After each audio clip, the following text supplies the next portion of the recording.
Señor presidente, señores delegados, el impacto de la pandemia de COVID-19 ha puesto al descubierto, como nunca antes, la verdadera esencia del injusto e insostenible orden internacional prevaleciente.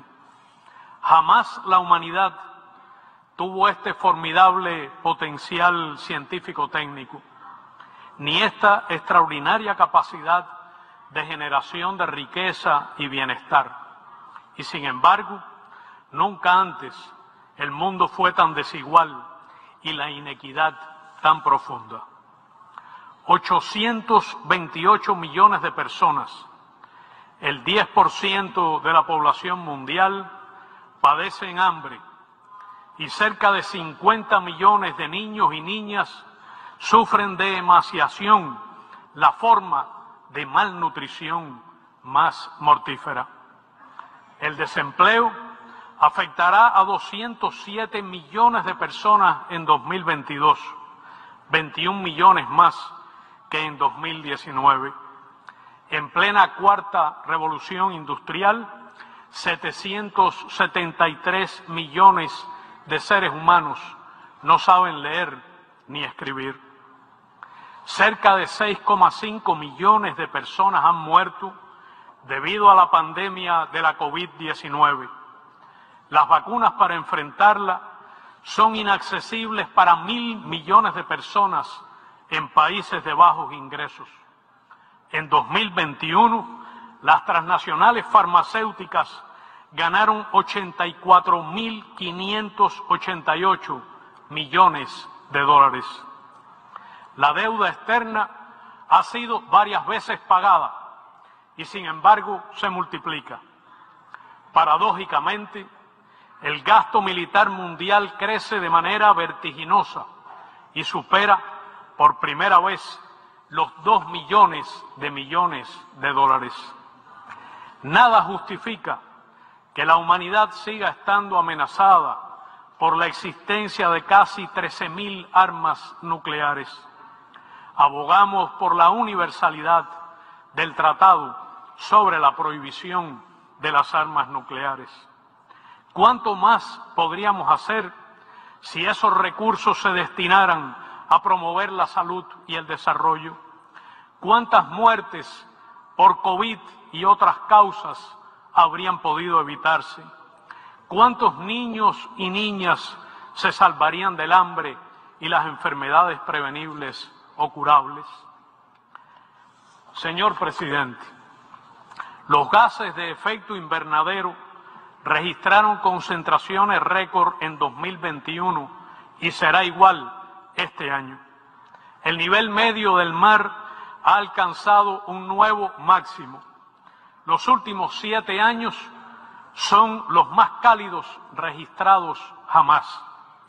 No podemos continuar desoyendo las alarmas que alertan sobre la inminente catástrofe climática.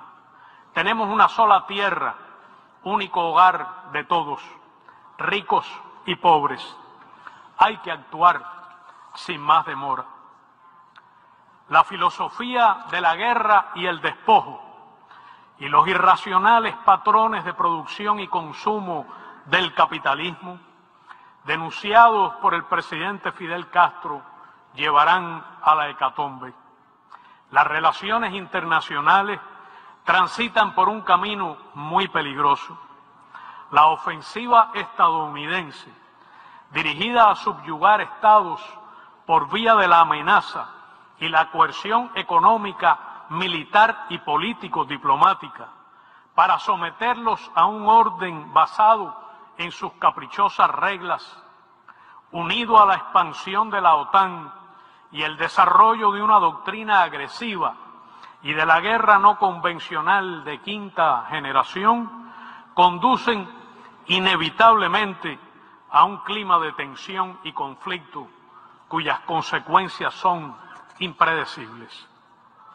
Señor presidente, Cuba, pequeño estado insular en desarrollo, ha pagado un alto precio por defender su legítimo derecho a existir como nación soberana e independiente. Durante más de 6 décadas hemos resistido un despiadado y unilateral bloqueo económico, comercial y financiero, recrudecido en extremo a niveles sin precedentes desde el 2019 y durante la pandemia. A 30 años de la primera resolución de esta Asamblea General contra el bloqueo, el gobierno de los Estados Unidos continúa ignorando la demanda casi unánime de ustedes para que cese su política ilegal y cruel contra Cuba. Persiste el empeño de generar carencias materiales, escasez, sufrimiento, sembrar el desaliento, la insatisfacción y provocar daños al pueblo cubano. El gobierno de los Estados Unidos refuerza las presiones a gobiernos, instituciones bancarias y compañías de todo el mundo interesados en relacionarse con Cuba y persigue obsesivamente todas las fuentes de ingreso de divisas del país para provocar el colapso económico. Como resultado, en efecto, la economía cubana ha experimentado presiones extraordinarias que se manifiestan en la industria, la prestación de servicios, la escasez de alimentos y medicinas y el deterioro del nivel de consumo y bienestar general de la población. El daño humano que genera esta política a todas las familias cubanas, imposible de cuantificar, es enorme, cruel e inmoral. El bloqueo es un acto de guerra económica en tiempo de paz. El actual gobierno de los Estados Unidos mantiene vigentes las medidas de presión más agresivas contra nuestro país, adoptadas por el gobierno del presidente Donald Trump. Continúa la injustificada inclusión de Cuba en la lista arbitraria y unilateral que emite el Departamento de Estado de países que supuestamente patrocinan el terrorismo. Esa calumniosa calificación impone un estigma sobre nuestras entidades e instituciones financieras y dificulta en extremo las transacciones y las posibilidades de pagos y créditos. Cuba, que ha sido víctima del terrorismo de Estado, no promueve ni promoverá jamás el terrorismo. Por el contrario, lo condenamos en todas sus formas y manifestaciones. El gobierno de los Estados Unidos manipula con oportunismo temas de alta sensibilidad como el terrorismo, la religión, la democracia, la justicia, la corrupción y los derechos humanos. El doble rasero, la incoherencia, la selectividad, la manipulación política dañan la causa de los derechos humanos. El discurso precedente del canciller checo, que no se atreve a mencionar el crimen del bloqueo a Cuba, es un triste ejemplo.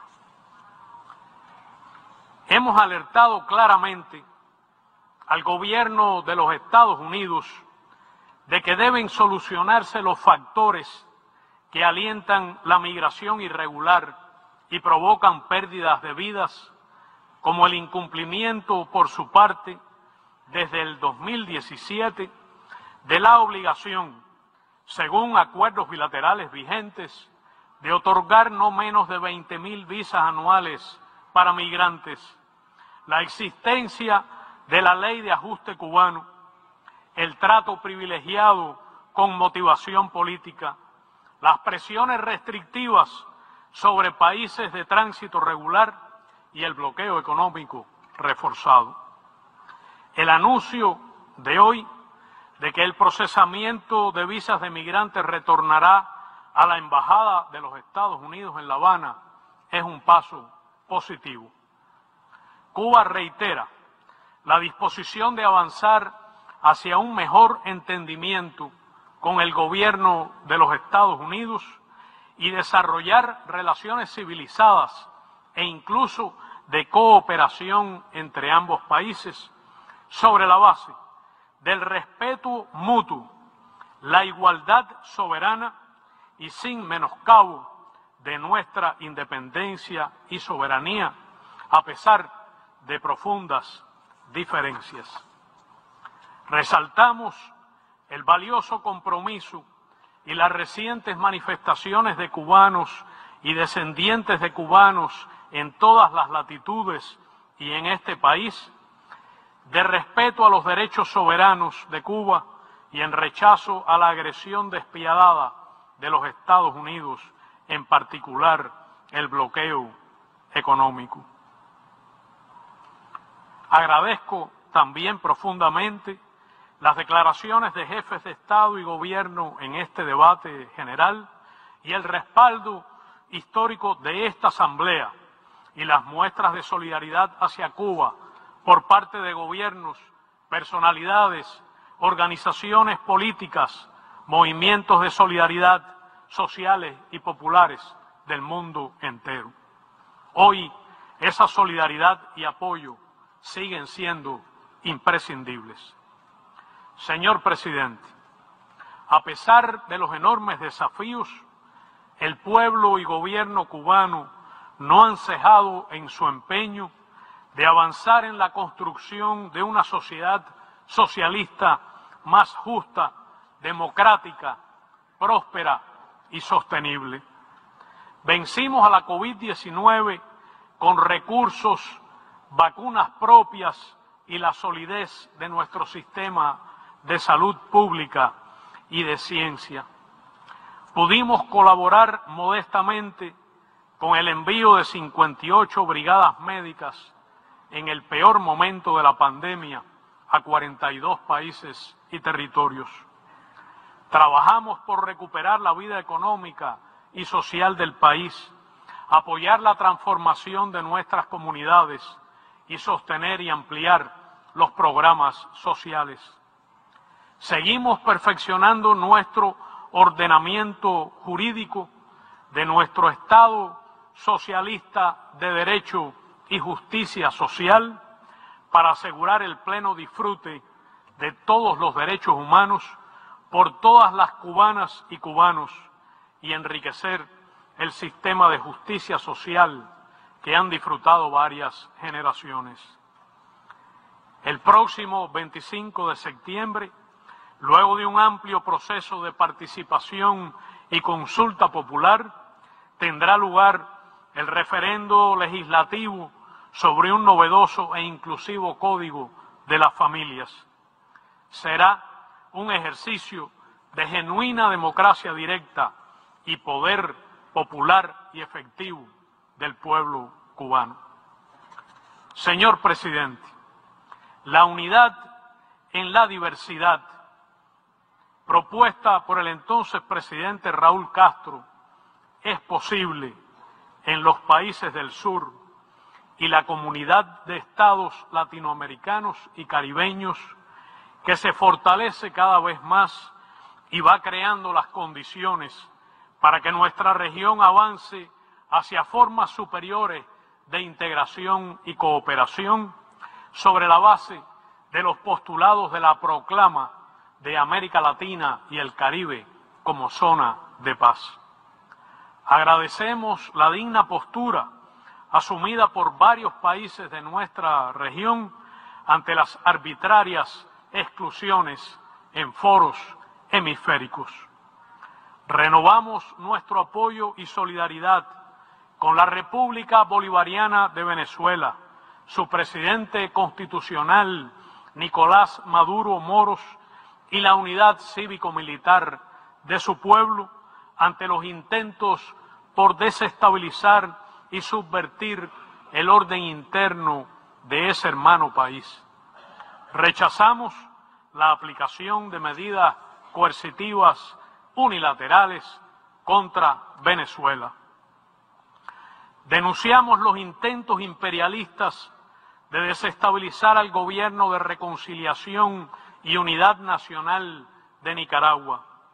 Reiteramos nuestro firme respaldo al hermano pueblo nicaragüense y a su presidente, Daniel Ortega. Nos solidarizamos con las hermanas naciones del Caribe y apoyamos su legítimo reclamo de reparación por los dañinos efectos del colonialismo y la esclavitud. Ellos necesitan y merecen recibir un trato justo, especial y diferenciado. Ratificamos nuestro compromiso histórico con la libre determinación y la independencia del pueblo de Puerto Rico. Haití necesita una contribución especial de la comunidad internacional para su reconstrucción y desarrollo. La humanidad tiene una deuda con esa república fundacional. Apoyamos el legítimo reclamo del presidente Alberto Fernández y del pueblo de soberanía de la República Argentina sobre las Islas Malvinas, Sándwich del Sur y Georgias del Sur y los espacios marítimos circundantes. Expresamos toda nuestra solidaridad a la vicepresidenta argentina Cristina Fernández de Kirchner, quien, víctima de un injusto e infundado acoso judicial y mediático, sufrió recientemente un vil intento de asesinato. Reiteramos el firme compromiso con la paz en Colombia. La manifiesta disposición a la paz del actual presidente Gustavo Petro y de las partes concernidas merecen contar con el apoyo de la región y de la comunidad internacional. Deben aportarse los recursos necesarios para apoyar la Agenda 2063 de la Unión Africana, que fija la hoja de ruta para el desarrollo de ese continente hermano. Abogamos por la búsqueda de una solución pacífica y negociada a la situación impuesta a Siria y demandamos el cese de la injerencia externa y el pleno respeto a su soberanía e integridad territorial. Apoyamos una solución justa, amplia y duradera al conflicto del Medio Oriente, que garantice el ejercicio real del derecho inalienable del pueblo palestino a construir su propio Estado dentro de las fronteras anteriores a 1967, con su capital en Jerusalén Oriental y el fin de la ocupación israelí de los territorios palestinos y árabes ocupados. Reafirmamos nuestra invariable solidaridad con el pueblo saharaui. Rechazamos las medidas coercitivas unilaterales impuestas a la República Islámica de Irán. Condenamos la imposición de injustas medidas económicas unilaterales contra la República Popular Democrática de Corea y la injerencia externa en sus asuntos. Nos oponemos a la injerencia en los asuntos internos de la República de Belarus. Reafirmamos nuestro rechazo a la imposición de sanciones unilaterales contra la Federación de Rusia. Condenamos las campañas infundadas de descrédito contra la República Popular China y los intentos de lesionar su integridad territorial y soberanía. Reiteramos el inquebrantable respaldo al principio de una sola China. Abogamos por una solución diplomática seria, constructiva y realista de la actual guerra en Ucrania, por medios pacíficos, en apego a las normas del derecho internacional que garantice la seguridad y soberanía de todos. Señor presidente, Cuba continuará alzando su voz para rechazar la dominación y el hegemonismo, las medidas coercitivas unilaterales, los bloqueos genocidas y la pretensión de imponer una cultura y un modelo únicos al mundo.